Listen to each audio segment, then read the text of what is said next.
Não, não deste último carnaval.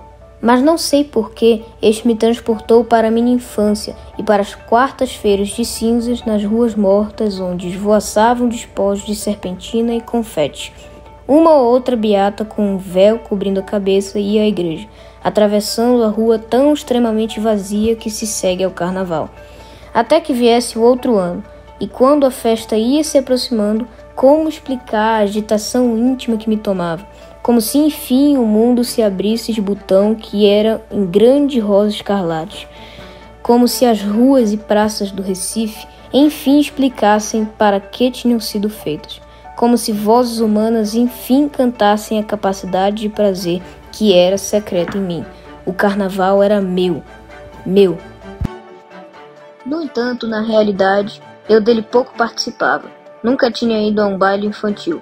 Nunca me haviam fantasiado. Em compensação, deixavam-me ficar até umas 11 horas da noite à porta do pé da escada do sobrado onde morávamos, olhando ávida os outros se divertirem.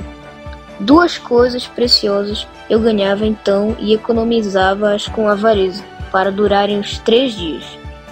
Um lança-perfume e um saco de confete. Está se tornando difícil escrever, porque sinto como ficarei de coração escuro ao constatar que, mesmo me agregando tão pouco à alegria, eu era tal modo sedenta que em quase nada já me tornava uma menina feliz. E as máscaras? Eu tinha medo, mas era um medo vital e necessário, porque vinha de encontro à minha mais profunda suspeita de que o rosto humano também fosse uma espécie de máscara. À porta do meu pé de escada, se um mascarado falava comigo, eu de súbito entrava no contato indispensável com o meu mundo interior, que não era feito só de duendes e príncipes encantados, mas de pessoas com seu mistério. Até meu susto com os mascarados, pois era essencial para mim. Não me fantasiava. No meio das preocupações com minha mãe doente, ninguém em casa tinha cabeça para o carnaval de criança. Mas eu pedia para uma das minhas irmãs para enrolar aqueles meus cabelos lisos que me causavam tanto desgosto e tinha então a vaidade de possuir cabelos frisados pelo menos 2-3 dias por ano.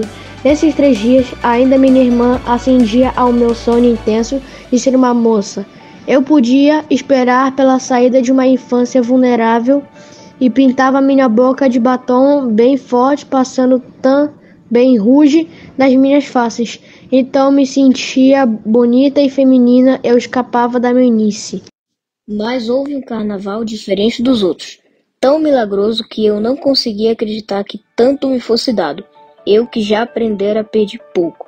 É que a mãe de uma amiga minha resolvera fantasiar a filha e o nome da fantasia era no figurino rosa. Para isso, comprara folhas e folhas de papel crepom cor-de-rosa, com as quais suponho pretendia imitar as pétalas de uma flor. Boquiaberta, eu assistia pouco a pouco a fantasia tomando forma e se criando. Embora de pétalas o papel crepom nem de longe lembrasse, eu pensava seriamente que era uma das fantasias mais belas que jamais vira.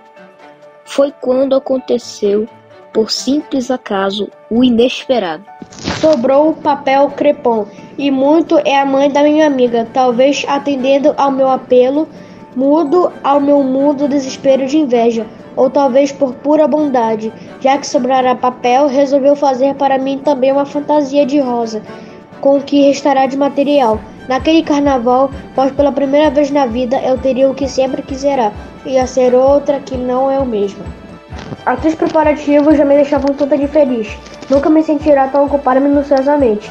Minha amiga e eu calculávamos tudo. Embaixo da fantasia usaríamos combinação para se chovesse e a fantasia se derretesse, pelo menos estaríamos de algum modo vestidas.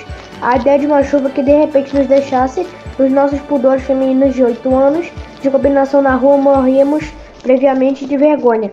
Mas Deus nos ajudaria, não choveria quanto ao fato de minha fantasia só existir por conta das sobras de outra. Engoli com alguma dor no meu orgulho, que sempre fora feroz, e aceitei humilde o que o meu destino me dava de esmola. Mas por que exatamente aquele carnaval, o único de fantasia, teve que ser tão melancólico? De manhã cedo, no domingo, eu já estava de cabelos enrolados para que até a tarde o frisado pegasse bem. Mas os minutos não passavam de tanta ansiedade. Enfim, chegaram 3 horas da tarde. Com cuidado para não rasgar o papel, eu me vesti de rosa. Muitas coisas que me aconteceram tão piores que essas, eu já perdoei. No entanto, essa não posso sequer entender agora. O jogo de dados de um destino é irracional? É impiedoso? Quando eu estava vestida de papel crepom, todo armado, ainda com os cabelos enrolados e ainda sem batom, e ruge minha mãe de súbito piorou muito de saúde. Um alvoroço repentino se criou em casa e mandaram me comprar depressa um remédio na farmácia. Fui correndo, vestida de rosa, mas o rosto ainda nu. Não tinha a máscara de moça que cobriria minha tão exposta vida infantil. Fui correndo, perplexa, atônita, entre serpentinas, confetes e gritos de carnaval. A alegria dos outros me espantava. Quando horas depois a atmosfera em casa acalmou-se, minha irmã me penteou e pintou-me, mas alguma coisa tinha morrido em mim. E como nas histórias que eu havia lido sobre fadas que encantavam e desencantavam pessoas, eu fora desencantada. Não era mais uma rosa, era de novo uma simples menina. Desci até a rua e ali de pé eu não era uma flor, era um palhaço pensativo de lábios encarnados. Na minha fome de sentir êxtase, às vezes começava a ficar alegre, mas com remorso.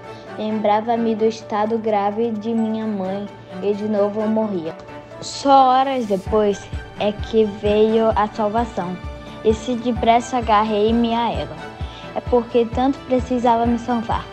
Um menino de uns 12 anos, o que para mim significava um rapaz, esse menino bonito parou diante de mim e numa mistura de carinho, grossura, brincadeira e sensualidade, cobriu meus cabelos já lisos de confete. Por um instante ficamos nos defrontando, sorrindo sem falar. E eu, então, mulherzinha de 8 anos, considerei pelo resto da noite que enfim alguém havia me reconhecido.